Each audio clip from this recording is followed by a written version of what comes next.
Seth സലാം, ഇവിടെ ഇവിടെ രാഹുൽ ഗാന്ധി അദ്ദേഹത്തിന് കോൺഗ്രസ്സുകാരുടെ പോലും വേണ്ട പിന്തുണ ഉണ്ടോ എന്ന് എനിക്കറിയില്ല.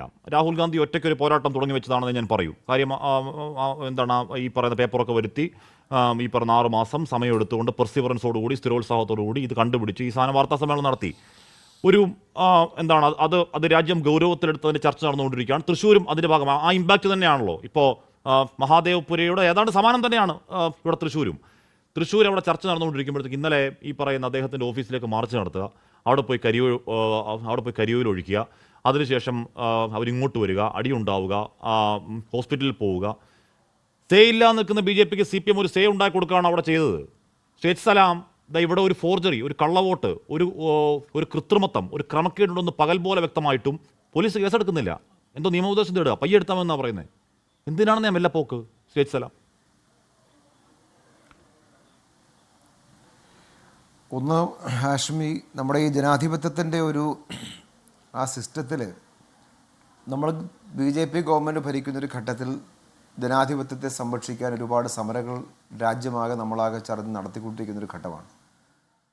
അത് പാർലമെൻറ്റിൻ്റെ ഉള്ളിൽ പോലും അവർ ചെയ്തു പോരുന്ന ചില രീതികൾ, എന്താ പറയുക, പാർലമെൻറ്റ് ഉള്ളിൽ പോലും അത് പാലിക്കാതിരിക്കുന്ന അല്ലെങ്കിൽ കീഴ്വഴക്കമോ അല്ലെങ്കിൽ ചട്ടങ്ങളോ പോലും പാലിക്കാതെ ഒരു സമീപനം പൊതുവെ സ്വീകരിക്കുന്നത് കാണാം. വോട്ടിംഗ് ആവശ്യപ്പെട്ടാൽ ആ വോട്ടിംഗ് അനുവദിക്കാത്ത സ്പീക്കറെ കാണുന്നൊരു ഘട്ടമാണ്.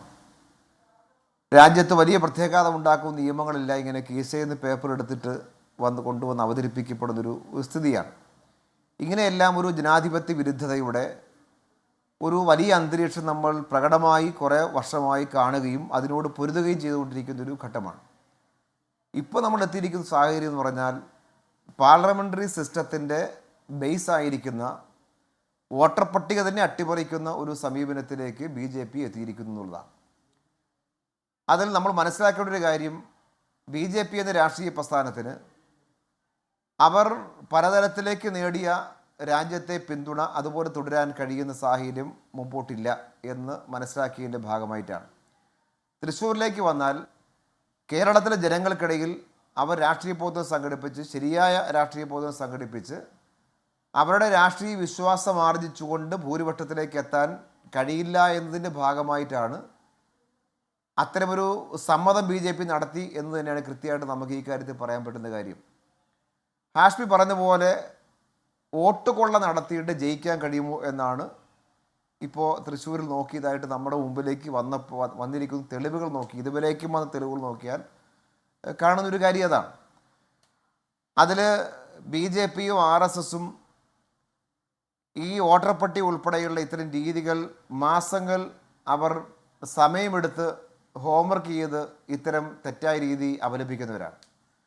ഇപ്പോൾ അവർ നോക്കുന്നൊരു കാര്യം, സ്ഥിരമായി വോട്ട് ചെയ്യാത്ത ആളുകളെ അവർ മാർക്ക് ചെയ്യാറുണ്ട്, സ്ഥിരമായി വോട്ട് ചെയ്യാത്തവർ. എന്നിട്ട് ആ വോട്ടർമാരെ ആ പേര് ഉപയോഗിച്ച് എങ്ങനെ ചെയ്യാൻ കഴിയും എന്നെല്ലാമുള്ള ചില രീതികൾ ഇവരുടെ ഒരു രീതിയാണ്. ഇവിടെ ഇപ്പോൾ ഹാഷ്മി തന്നെ ഉദാഹരണമായി ചൂണ്ടിക്കാണിക്കപ്പെട്ട പൂങ്കുന്നത്തെ ഹരിശ്രീ 30-ാം നമ്പർ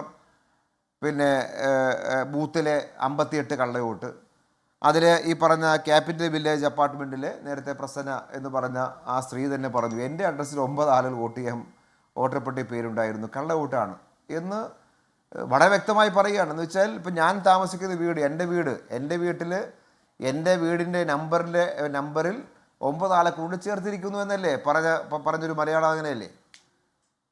അപ്പം അങ്ങനെ ആയിരക്കണക്കിന് വോട്ട് ഈ പറഞ്ഞ മാതിരി സംഭവിച്ചിരിക്കുന്നു. ഇവിടെ ഇപ്പോൾ ജയചന്ദ്രൻ മാസ്റ്ററും പറഞ്ഞു, അതുപോലെ സന്ദീപ് വാര്യരും പറഞ്ഞു, ഈ 2 പേർക്ക് ഈ കാര്യം തുല്യ ഉത്തരവാദിത്വമില്ലേ?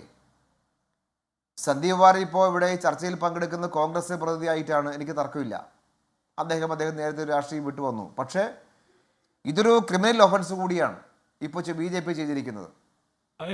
കുറ്റം ചെയ്യുമ്പോൾ ആളുകൾ ഇപ്പോൾ കോൺഗ്രസ് പ്രതിയായി വന്ന സന്ദീപും ഞാൻ ചോദിക്കുന്നത്, ഇതിൽ ഇലക്ഷൻ കമ്മീഷൻ ഒന്നും ചെയ്യാൻ പോകുന്നില്ല.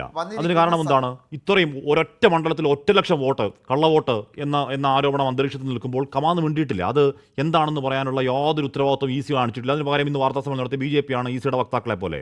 EC ഒന്നും ചെയ്യില്ലെന്ന കാര്യത്തിൽ നമുക്കറിയാം. സംസ്ഥാനത്തിന് ചെയ്യാം. അതിൽ ഈ പറയുന്ന ഇല്ലാത്ത വിലാസത്തിൽ അതിൻ്റെ വ്യക്തത അവിടെ നിൽക്കട്ടെ. പൂങ്കുന്നത്തെ വീട്ടമ്മ പറഞ്ഞ 9 കള്ളവോട്ടിൽ അവരറിയാതെ നടത്തിയ വ്യാജത്തിൽ അതിന്റെ ഉള്ളിൽ കുറച്ച് സുരേഷ് ഗോപി ഡ്രൈവറുണ്ട്, കേസെടുക്കണം സാറേ. അതിലിപ്പോൾ അതിനകത്തൊരു കാര്യം എന്ന് വെച്ചാൽ ഹാഷ്മി, ഇതിനകത്ത് ഈ നിയമപരമായ എല്ലാ വശങ്ങളും നോക്കി ഇത് ട്രീറ്റ് ചെയ്യുക എന്നുള്ളത് ശരിയായ കാര്യമാണ്. എങ്കിൽ മാത്രമേ ഈ കള്ളത്തരത്തെ പൊളിക്കാൻ പറ്റൂ. അത് ഒന്ന് ഇലക്ഷൻ പെറ്റീഷൻ ഈ പറഞ്ഞ പോലെ ലൈവായിട്ടില്ല. എന്നാൽ വോട്ടർ പട്ടിക ചേരുന്ന ആ സന്ദർഭത്തിൽ ഈ ഇതേ വീട്ടമ്മ ഒപ്പിട്ട് കൊടുത്ത പരാതി പോയിട്ടുണ്ട്. അല്ല, ഞാൻ അങ്ങനെ എത്താം.